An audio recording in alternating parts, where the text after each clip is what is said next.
Assalamualaikum warahmatullahi wabarakatuh. Waalaikumsalam Pak. Selamat malam semuanya. Malam Pak. Assalamualaikum warahmatullahi wabarakatuh. Malam, Pak. Suara saya jelas? Jelas Pak, jelas.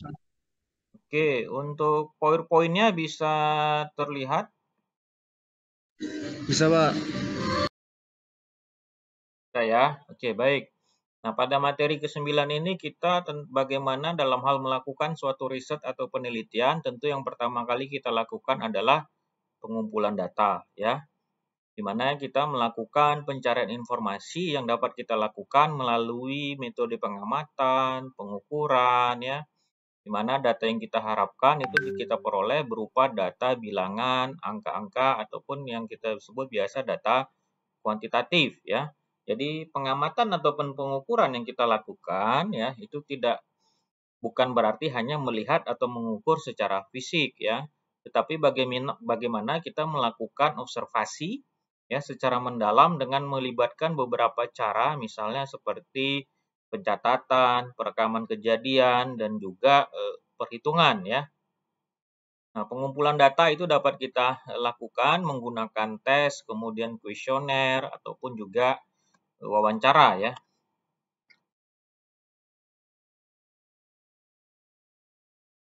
Sebelum kita melakukan suatu pengolahan data, ya, ada beberapa tahap tentu yang harus kita lakukan, ya. Misalnya dari sisi setelah kita lakukan analisis data, maka proses penyederhanaan data itu dapat kita lakukan dengan interpretasi data dengan mudah, ya.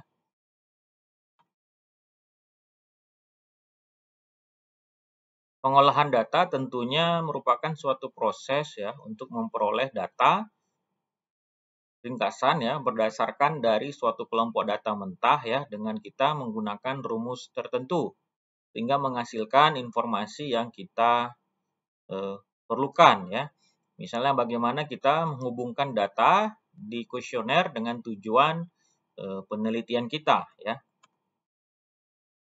Ada beberapa kegiatan, ya, yang dapat kita lakukan oleh misalnya kita sebagai peneliti dalam melakukan pengolahan data. Adapun tahapnya yang pertama adalah editing, ya, di mana kita memeriksa daftar pertanyaan yang telah kita buat, kemudian yang telah kita serahkan pada para pengumpul data. Tentu kita melakukan pemeriksaan daftar pertanyaan yang telah selesai dilakukan, ya, itu terhadap apa? Terhadap kelengkapan dari jawaban, kemudian keterbacaan tulisan, dan juga relevansi dari jawabannya, ya. Kemudian yang kita lakukan kedua adalah memberi kode. Di sini mengklasifikasikan jawaban-jawaban dari para koresponden, daripada responden ke dalam bentuk angka atau bilangan. Misalnya contoh kita beri kode, kalau dari sisi riset penelitian ada dari jenis kelamin. Nah, kita kasih kode jenis kelamin laki-laki, ya, itu kita beri kode 1, dan perempuan kita beri kode 2. Atau dari sisi pendidikan, misalnya yang tidak lulus SD kita kasih kode 0, lulus SMP kode 2, ya, lulus S1 kode 4. Nah, ini pemberian kode dalam hal kita melakukan suatu pengolahan data. Ketiga adalah pengolahan. Nah, pengolahan di sini apabila semua kuesioner itu terisi dengan penuh dan benar, ya, itu tentu sudah melewati pengkodean, ya. Maka selanjutnya kita memproses data, ya, agar data yang sudah di-entry itu dapat kita lakukan penganalisaan, ya.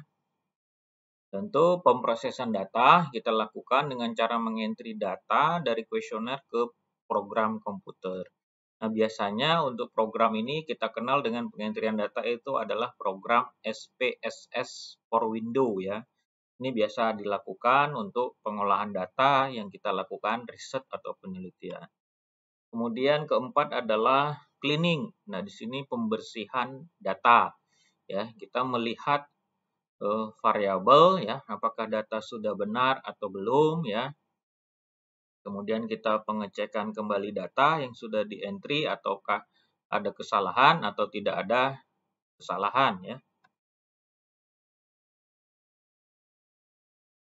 data statistik ya yang kita sajikan itu dalam bentuknya harus yang mudah dibaca dan dimengerti. Misalnya contoh kemarin udah ada tugas ya untuk menampilkan data statistik ya. Misalnya tugas kemarin itu data statistik jumlah mahasiswa ya yang ada di kelas dengan spesifikasinya dari sisi jenis kelamin, umur ya. Itu tentu untuk memudahkan dalam penyajian data secara statistik. Nah, secara garis besar ya, ada 3 cara yang sering dipakai untuk penyajian data. Yang pertama itu adalah tulisan. Nah, di sini bagaimana tulisan kita buat dalam bentuk narasi, ya, mulai dari pengambilan data sampai hasil kesimpulan. Kemudian kedua, tabel, di mana kita melakukan penyajian datanya dalam bentuk angka, ya, kita susun dalam kolom dan baris, ya.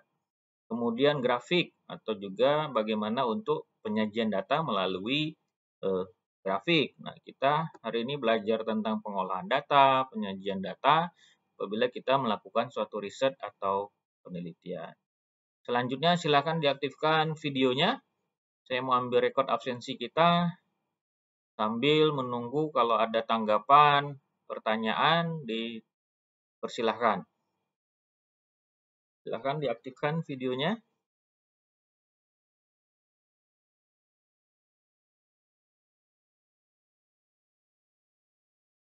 Satu, Jones Kultom. Mana dia lagi di jalan? Berarti yang hadir ada 8 orang ya. 1, 2, 3. Saya save dulu ya.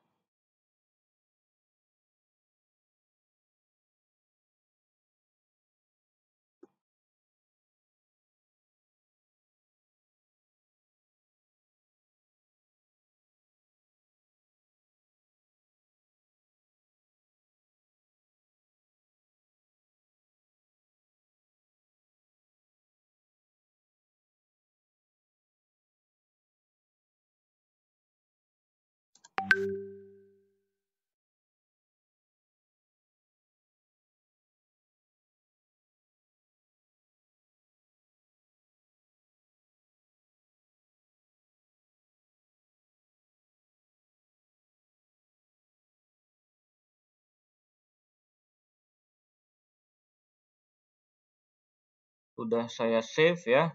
Selanjutnya silakan ada pertanyaan, tanggapan